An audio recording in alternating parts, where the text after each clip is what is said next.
अब next plan हमारे पास एक वॉल सेक्शन। इस वॉल सेक्शन में आप देख सकते हो फाउंडेशन से लेके सुपर स्ट्रक्चर तक की कॉस्ट आप इसमें निकाल सकते हो। ये एक बहुत ही इंपॉर्टेंट टॉपिक है क्योंकि किसी भी इंडस्ट्री में आप जाओगे उसमें फाउंडेशन से और सुपर स्ट्रक्चर तक की कॉस्ट आपको पेपर पे निकालनी पड़ती है, जिसमें बहुत टाइम लग जाता है और आप सॉफ्टवेयर में उसको बड़ी इजीली बहुत कम टाइम में और एक्यूरेटली उसको आप निकाल सकते हो। सबसे पहले आपको यहाँ पे आइटम बनाने पड़ेंगे जिसकी आपको कॉस्ट निकालनी है। सबसे पहले हमारी दी हुई है यहाँ पे फाउंडेशन, तो आप पहला आइटम बनाओ, नाम रखो उसका फाउंडेशन।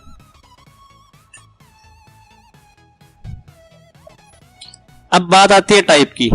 टाइप में आप वो टाइप सिलेक्ट करोगे जो आप विद हेल्प टूल्स किसी भी टूल की हेल्प से आप ट्रेस कर सकते हो। अभी आपके पास यहाँ पे दो ही डायमेंशन दी हुई है, उसकी लेंथ और विड्थ।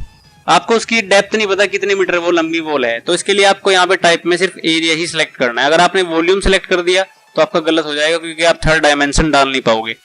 एरिया आपने सिलेक्ट किया, एरिया सिलेक्ट करने के बाद आपने नेक्स्ट टूल बनाया। अब हमारे पास आता है नेक्स्ट लेवल, प्लिंथ लेवल। तो आपने एक आइटम और बनाया प्लिंथ लेवल के नाम से। टाइप इसका भी आपने रखा एरिया। उसके बाद आप देखोगे कि आप किस चीज की कॉस्ट निकाल सकते हो। प्लिंथ लेवल के बाद आप किसी भी चीज में सुपर स्ट्रक्चर में डीपीसी की कॉस्ट आपको निकालनी मस्ट होती है, तो आप एक आइटम और बनाओगे, इसका नाम डाल दोगे डीपीसी, डैम प्रूफ कोर्स।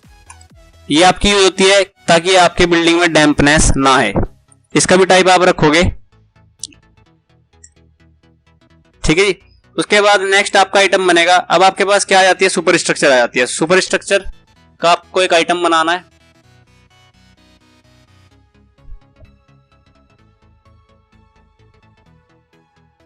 और टाइप रखना है उसका एरिया। लास्ट आपका बचता है प्लास्टरिंग। प्लास्टरिंग के लिए आपने एक आइटम फिर से बनाना है और उसका भी टाइप रखना है आपने लीनियर। जितने आपको टूल्स अवेलेबल हैं यहाँ पे, linear take off tool, area take off tool, backout take off tool, इन्हीं टूल्स की हेल्प से आपको इसकी क्वांटिटी निकालनी है। जो जो आइटम की आपको कॉस्ट निकालनी है उनको आपको पहले टेक ऑफ में मेंशन कर देना है। सबसे पहले हम चलते हैं नीचे की तरफ से, यानी कि आपकी सबसे नीचे दी हुई है फाउंडेशन। तो आपको सबसे पहले फाउंडेशन की डिटेल भरनी पड़ेगी। फाउंडेशन पे आपने डबल क्लिक किया। डबल क्लिक करने के बाद आपके पास दो टैब मिलेंगे, journal, assembly, cost data. Journal tab पे आपको उसकी लेंथ बतानी है कि आपकी वॉल की लेंथ कितनी है। सपोज करो हम इसकी लेंथ मान लेते हैं 6 मीटर। उसके बाद आपने कॉस्ट डाटा पे जाना है। क्वांटिटी 1 में आपको एरिया देखना है और क्वांटिटी 2 में आप डालोगे वॉल्यूम। किसी भी सुपर स्ट्रक्चर की कॉस्ट जब आप निकालते हो साइट पे, आपका एग्रीगेट भी आता है, आपका सैंड भी आता है, सीमेंट भी आता है। सीमेंट तो बैग्स में आता है, सैंड आता है, वो भी आपका मीटर क्यूब या फीट क्यूब के हिसाब से ही मेजर होता है। किसी भी चीज की आप अगर आप कास्टिंग कर रहे हो तो अगर आप कंक्रीट की कॉस्ट निकाल रहे हो तो वो भी मीटर क्यूब के हिसाब से ही मेजर की जाती है। क्वांटिटी 2 में आपने वॉल्यूम किया। मटेरियल कॉस्ट में आपने डाल दिया कि आपको अपने क्वांटिटी जिस चीज की निकालनी है, फाउंडेशन में कंक्रीट डलेगी तो उसकी कॉस्ट कितनी है। M20 कंक्रीट के लिए जो आपकी मटेरियल कॉस्ट होती है वो होती है 4500 मीटर क्यूब। टाइप में आप रखोगे वॉल्यूम, क्योंकि आपकी जो भी क्वांटिटी मेजर होगी वो मीटर क्यूब के हिसाब से ही मेजर होगी। इसको अप्लाई करना है और ओके कर देना है। नेक्स्ट उसके ऊपर आपका प्लिंथ लेवल। प्लिंथ लेवल पे आप क्लिक करोगे, डबल क्लिक। उसके बाद जनरल टैब पे थिकनेस आप सेम रखोगे, 6 मीटर है आपकी। कॉस्ट डाटा, यहाँ पे आपने देखना है वॉल्यूम। अब वो डिपेंड करेगा मटेरियल कॉस्ट की आप किस चीज का प्लिंथ लेवल बना रहे हो, ब्रिक का बना रहे हो या फिर कंक्रीट का बना रहे हो। अगर आप ब्रिक वर्क का बना रहे हो तो ब्रिक वर्क के लिए कॉस्ट होती है आपकी 3200 3200 रुपए पर मीटर क्यूब। और क्वांटिटी किसके रिगार्डिंग देखनी है आपने, वॉल्यूम के रिगार्डिंग। इसको अप्लाई कर देना है और ओके। नीचे का काम आपका खत्म हो गया है। उसके बाद आती है आपकी डीपीसी। डीपीसी पे आप डबल क्लिक करोगे। अब आपने डालनी है इसकी थिकनेस। थिकनेस में आपने डाली 6 मीटर, क्योंकि आपकी डीपीसी जो है वो 6 मीटर पीछे तक बिछाई जाएगी आपकी वॉल पे। आपने अप्लाई करना है। उसके बाद कॉस्ट डाटा, यहाँ पे एरिया, और मटेरियल कॉस्ट होती है आपकी डीपीसी की 180 रुपए पर मीटर स्क्वायर। Apply, okay. अब आपने उन टूल्स का यूज करना है जिससे आप अपनी क्वांटिटी निकाल सकते हो। सबसे पहले आप अपना वो आइटम सेलेक्ट करोगे जिसके लिए आप अपनी कॉस्ट निकाल रहे हो। सबसे पहले हम निकाल रहे हैं फाउंडेशन के लिए। फाउंडेशन आपने आइटम सेलेक्ट किया। उसके बाद आपको यूज करना है एरिया टेक ऑफ टूल, क्योंकि आप with the help of area ही उसकी क्वांटिटी निकाल सकते हो। एरिया टेक ऑफ टूल में आपने लिया rectangular area take off tool और अपना एरिया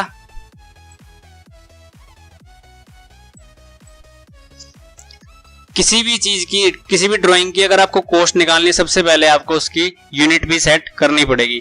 यूनिट आपकी डिपेंड करेगी कि अगर आपकी ऑटोकैड की फाइल है तो आपने ऑटोकैड में किस यूनिट में उसको बनाया हुआ है, या किसी भी और अदर सॉफ्टवेयर में अगर आपने बनाया तो किस यूनिट में आपको ने उसको बनाया हुआ है। यूनिट सेट करने के लिए आपको डॉक्यूमेंट पे क्लिक करना है। डॉक्यूमेंट पे आपको यूनिट एंड स्केल का ऑप्शन मिलेगा। यूनिट एंड स्केल पे जैसे आप क्लिक करोगे तो यहाँ पे आपको स्केल स्टाइल, ड्रॉइंग यूनिट्स और सीट स्केल मिलेगा।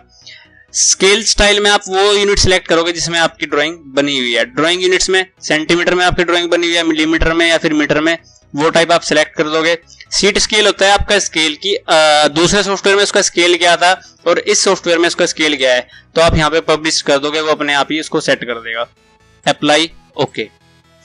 स्केल सेट करने के बाद आपने आइटम फाउंडेशन सिलेक्ट करना है। उसके बाद एरिया टेक ऑफ टूल लेना है और अपने उस एरिया को ट्रेस करना है जो आपका फाउंडेशन के अंदर इंक्लूड होता है। आपकी ये फाउंडेशन है, ये टाइप फाउंडेशन है और ये भी फाउंडेशन है। अब आपको पता कैसे चलेगा कि जिस आइटम के लिए आपने फाउंडेशन बनाया था ये आपने उसी के अंदर इंक्लूड किया है। फाउंडेशन के आगे डिस्क्रिप्शन में कलर बॉक्स आ रहा होगा, अगर उसका कलर और जो एरिया आपने यहाँ पे सर्च किया है उसका कलर सेम है, यानी कि ये आइटम उसी आइटम के अंदर असाइन है।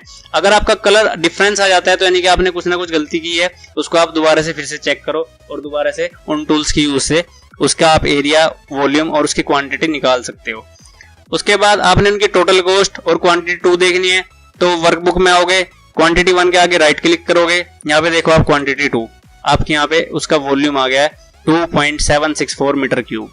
टोटल कॉस्ट देखने के लिए फिर से राइट क्लिक करोगे और यहाँ पे टोटल कॉस्ट आपके फाउंडेशन के लिए M20 कंक्रीट के लिए 12,438 रुपए 98 पैसे आपकी कॉस्ट आ गई है।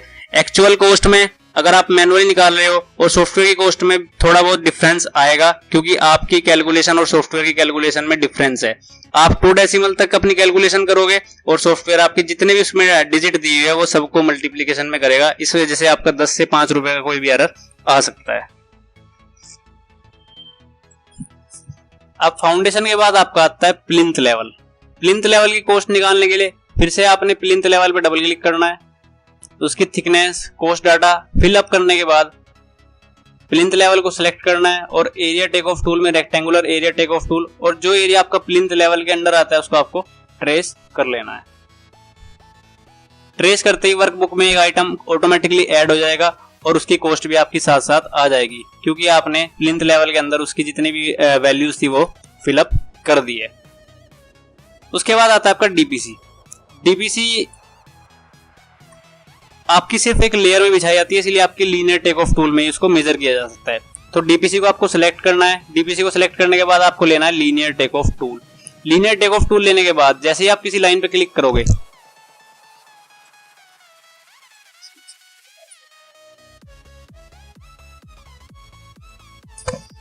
जैसे ही आप डीपीसी को क्लिक करोगे आपकी डीपीसी की कॉस्ट भी यहाँ पे आ जाएगी।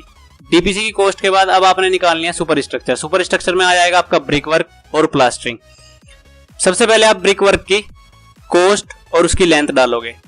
सुपर स्ट्रक्चर पे आपने डबल क्लिक करना है। जनरल टैब में थिकनेस दी हुई है, थिकनेस पे आपने डाल देनी है उसकी लेंथ। उसके बाद आपने कॉस्ट डाटा पे जाना है। क्वांटिटी 2 में आप उसका वॉल्यूम देखोगे।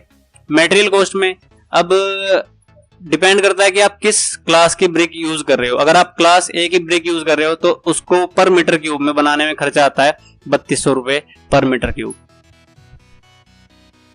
ये आपका वेरी होता रहता है, टाइम के ऊपर डिपेंड करता है। अगर आपकी ब्रिक की कॉस्ट 5 रुपए है तो डिफरेंस आएगा, 6 रुपए है तो भी डिफरेंस आएगा, 7 रुपए है तो भी डिफरेंस आएगा। लेबर कॉस्ट भी इसमें वेरी करती रहती है। अब आपने सुपर स्ट्रक्चर को सिलेक्ट करना है। एरिया टेक ऑफ टूल की हेल्प से, rectangular area take off tool की हेल्प से जहां तक आपका ब्रिक वर्क होना है वहां से वहां तक का एरिया आप ट्रेस कर सकते हो। जैसे ही आप एरिया ट्रेस करोगे यहाँ पे सुपर स्ट्रक्चर की कॉस्ट आपकी आ जाएगी।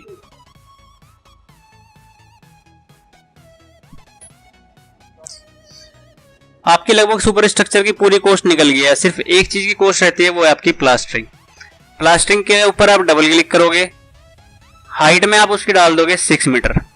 कॉस्ट डाटा टाइप में जाओगे, क्वांटिटी 2 में आप लोगे एरिया, मटेरियल कॉस्ट डाल दोगे।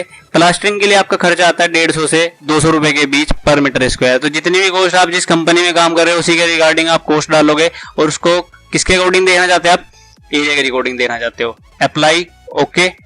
उसके बाद आपने प्लास्टरिंग को क्लिक करके रखना है लीनियर टेक ऑफ टूल की हेल्प से। जहां जहां आपकी प्लास्टरिंग होएगी उन लाइनों को आपको क्लिक कर देना है। जैसे ही आप उनको क्लिक करोगे आपकी प्लास्टरिंग की कॉस्ट भी आ जाएगी।